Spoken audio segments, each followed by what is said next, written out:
Thanks for tuning in Summary MMA. In this video, Sean Strickland is the new UFC Middleweight Champion. Dana White addresses homophobic slurs used by Manel Kape at UFC 293. Alexander Volkov taps Tai Tuavasa in the co-main event and is unhappy for not getting performance bonus.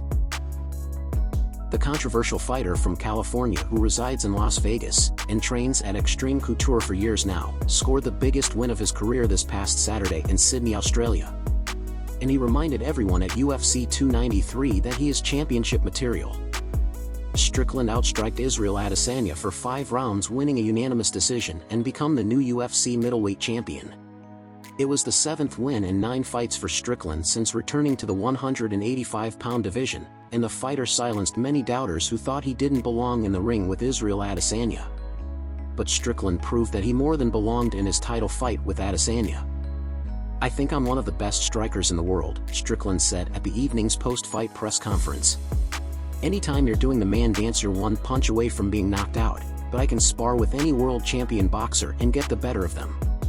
I don't know, I just think I'm one of the best strikers in the world."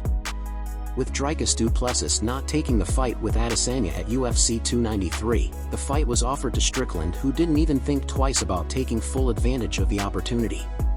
For the most part, the fighter was on his best behavior during fight week, but he didn't shy away from trading verbal jabs with the champion at the pre-fight press conference to entertain the live crowd.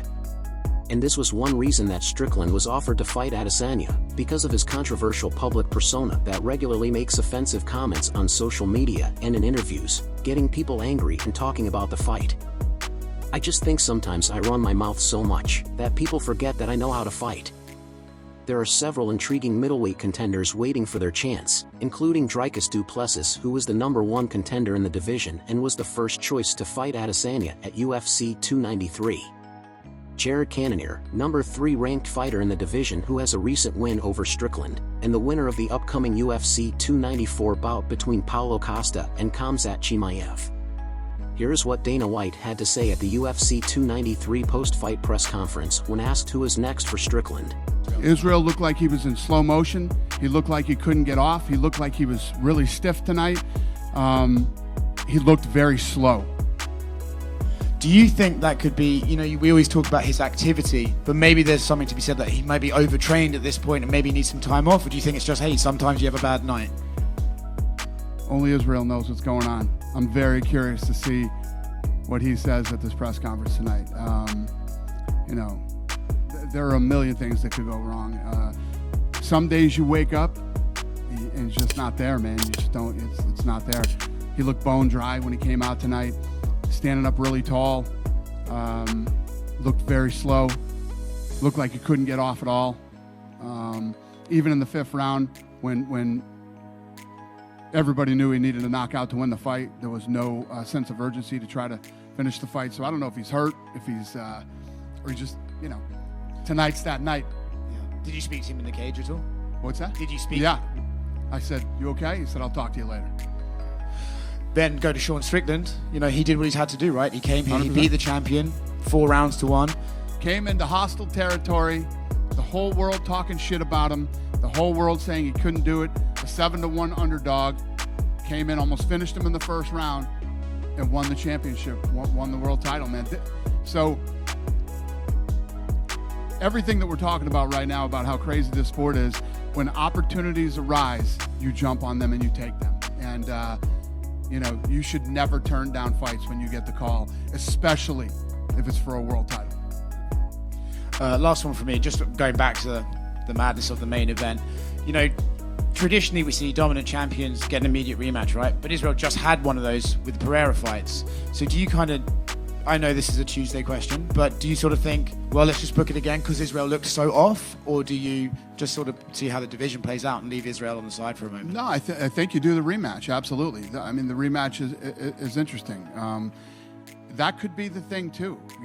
When you think about you're going into the Pereira fight, such a big fight, and you've been in there with this guy so many times, and then you overlook Strickland, and you come in and I don't know the answers to these questions, but Israel does and I'm looking forward to hearing it. Thank you. The new UFC Middleweight Champion not only took a new shiny belt home, but also an extra $50,000 check for Performance of the Night bonus. What do you think? Should Israel Adesanya get an immediate rematch against Strickland?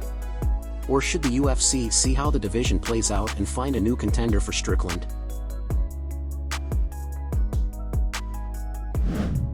Manel Kape defeated Felipe dos Santos at UFC 293, but the victory didn't come easily. Dos Santos was supposed to fight in Dana White Contenders Series a couple weeks prior to UFC 293, but his opponent missed weight, and the UFC decided to cancel the fight. Instead of having Dos Santos fight in the Contender Series, the UFC offered him Manel Kape, ranked number 10 in the flyweight division at UFC 293. Kape was originally supposed to fight Kai France, but the fighter pulled out of the bout a few weeks prior to their fight.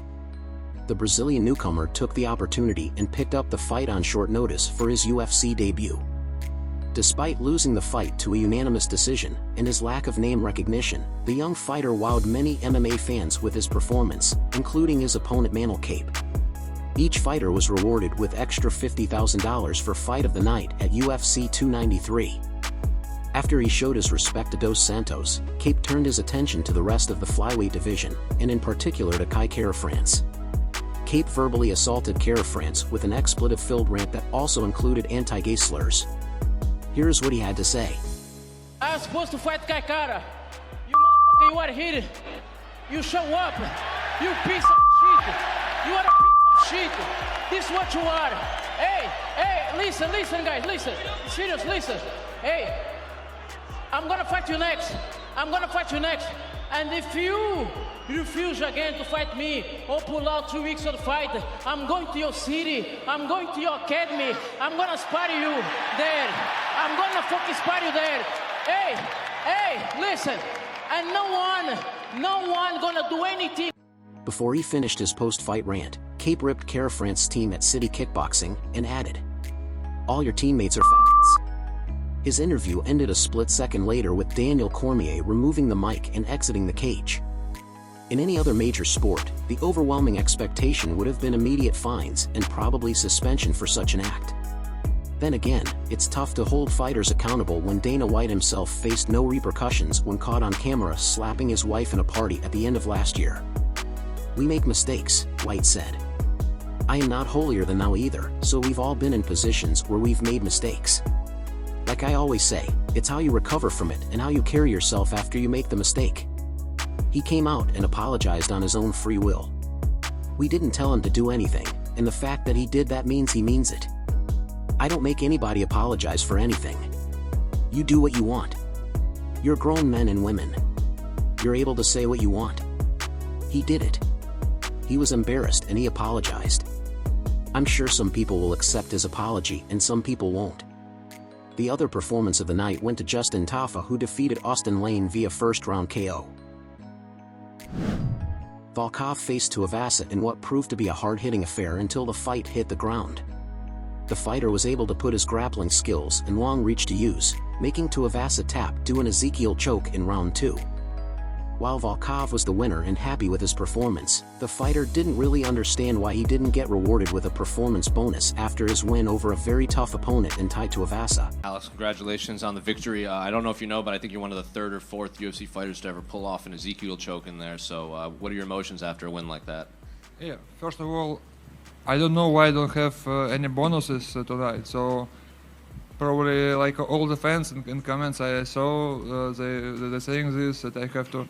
It was like my very first submission in the UFC. It was a very good performance with striking, with a really dangerous striker, and all stadion was supporting him. So I don't know why I don't have any bonuses. So it's like question to I don't know who.